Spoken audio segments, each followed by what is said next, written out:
entre 20 et 30% dans l'enseignement, autour de 15% à la Poste. La journée d'action interprofessionnelle pour la défense de l'emploi a été diversement suivie. La manifestation la plus spectaculaire a été menée en Creuse sur la nationale 145 à l'entrée de Guéret. La voie rapide a été bloquée ce matin dans les deux sens par plusieurs centaines de personnes. Reportage Marielle Camp et Karl Constable.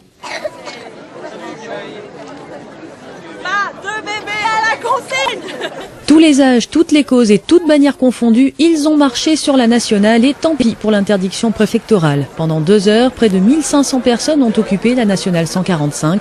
Au même moment, 2 opérations escargots simultanées bloquaient la circulation aux portes de Guéret. Il fallait se faire entendre, eh bien, c'est réussi. On voulait faire quelque chose qui change du traditionnel défilé dans les rues de Guéret.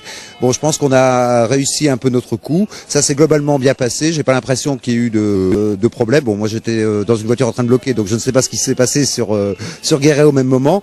Mais nous sommes satisfaits là, de la mobilisation. Vers midi, tous les manifestants convergent vers le centre de Guéret. Sur le bitume creusois, la contestation devient presque un jour de fête sociale. Ça ne s'était jamais vu en Creuse. On a fait des grosses manifs, mais des choses de ce genre on n'avait jamais fait. Et franchement, moi je suis très content. Je le dis franchement aujourd'hui au nom de la FSU. C'est un grand jour pour la Creuse. Et j'espère pour les salariés. Pêle-mêle dans le cortège, on parle carte scolaire, on parle de la radiothérapie de Guéret, on parle des retraites ou du pouvoir d'achat. Bref, on évoque tous les ras-le-bol.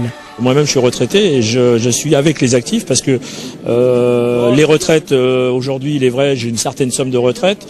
Demain, je vois peut-être ma pension de diminuer, voire de 30 à 40% dans les années à venir. Ça, on n'en veut pas. Alors, je suis femme, mère, citoyenne du monde et travailleur social.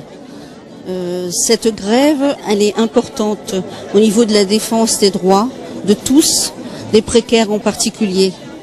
Le centre social dans lequel je travaille voit la précarité, la misère s'amplifier, particulièrement les jeunes de 18 à 25 ans qui n'ont accès à rien.